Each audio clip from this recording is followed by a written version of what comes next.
हुआ, इसलिए संस्कृत व्याकरण के हिसाब से उसको जाट कहते हैं। दुनिया तो ब्रह्मा जी के मुख से शरीर से उत्पन्न हुई, ब्राह्मणों से मुखमासित बाहु राजन्य करता है वो तदस्य यद वैश्य पद्म सूत्र हो जाए, मुंह से उत्पन्न हुए ब्राह्मण और बाह से उत्पन्न हुए क्षत्रिय, पेट से पैदा हुए वो वैश्य और पांव से पैदा हुए वो शूद्र। लेकिन जाट तो भगवान शंकर की जटा से उत्पन्न हो, जटा जिनमें से गंगा जी निकलती है, पवित्र। माने जाट पवित्र है और इन चारों वर्णों में कोई न कोई दोष है, जाट निर्दोष है। ये दोष दूर किए जाते तब इनके संस्कार, तब इनके द्विज बनते हैं, न जन्म ना जाते शूद्र। ब्राह्मण में दोष है इसलिए संस्कार करके द्विजाति संस्कार किया जाता है, क्षत्रिय का द्विजाति संस्कार दोष मिटाए जाते। जाट जन्म से ही है, इसके संग ये जाति से ही होता है, जन्म से ही होता है। लेकिन ब्राह्मण जन्म से नहीं होता, ब्राह्मण संस्कार से होता है। क्षत्रिय जन्म से नहीं होता, संस्कार से होता है। वैश्य जन्म से नहीं होता, संस्कार से होता। जाट जन्म से ही जाट होता है। और ये संस्कृत का सबसे प्राचीन ग्रंथ है पाणिनि अष्टाध्यायी। जाट शब्द उसमें भी आता है। पाणिनि उसमें लिखते हैं कि दुनिया को बर्बाद करने वाले हूड़ थे। हूड़ एक ऐसी जाति थी जिन्होंने अमेरिका, ब्रिटेन, हॉलैंड, पोलैंड, अरब सारी दुनिया को बर्बाद कर दिया लूट करके। ऐसे वीर थे हूड़।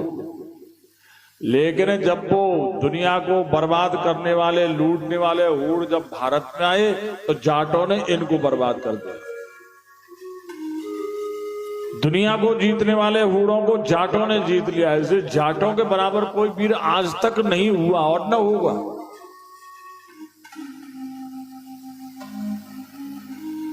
और जाट हमेशा भोला होता है। जो मासूमियत जाट में मिलेगी तुम्हें कहीं नहीं मिलेगी। दुनिया में छल कपट है, लेकिन जाट भोला होता है, सीधी बात करता है, छल कपट की बात नहीं करता। इसलिए जाट को देवता भी कहते हैं, जाट देवता। शंकर भगवान इन्होंने नमस्कार प्रणाम करी भगवान शंकर के लिए। भगवान शंकर ने इनका नाम वीरभद्र रखा और सारे गणों का मुखिया बना करके दक्ष यज्ञ को विध्वंस करने के लिए आज्ञा दी। यहां पर वीरभद्र पहुंचे। उन्होंने जिन जिन ब्राह्मणों ने भगवान शंकर का अपमान करने के लिए जिन जिन अंगों का इस्तेमाल किया था, ब्राह्मण के उन उन अंगों को तोड़ दिया। जिसने दांत चमकाए थे उस ब्राह्मण के दांत तोड़े, जिसने आंख मटकाई थी उस ब्राह्मण की आंख फोड़ी, जिसने बांह फड़काई थी उस ब्राह्मण की भुजा तोड़ी, जिसने दाढ़ी मूछ पर हाथ फेरा था उस ब्राह्मण के दाढ़ी मूछ नोच लिए, खोस लिए और दक्ष का सिर काट करके यज्ञ कुंड में भस्म कर दिया। यज्ञ विध्वंस हो गया। ब्रह्मा जी ने जाकर तब शंकर भगवान को मनाया तो वो तो भोलेनाथ है। भोले का मतलब भूले हुए, भूले का मतलब किसी से गांठ नहीं है, राग द्वेष की गांठ नहीं। कहते ना साधु रहे सराय में दो दीनन की खैर, और ना काऊसों दोस्ती ना काऊसों बैर। उसको कहते हैं भोला जो गांठ नहीं बांधे। राम राम नहीं करी तो चौधरी साहब बहुत नाराज है, और राम राम करती तो चौधरी जी आपकी गर्दन काट के ले जाओगे। ऐसे चौधरी साहब।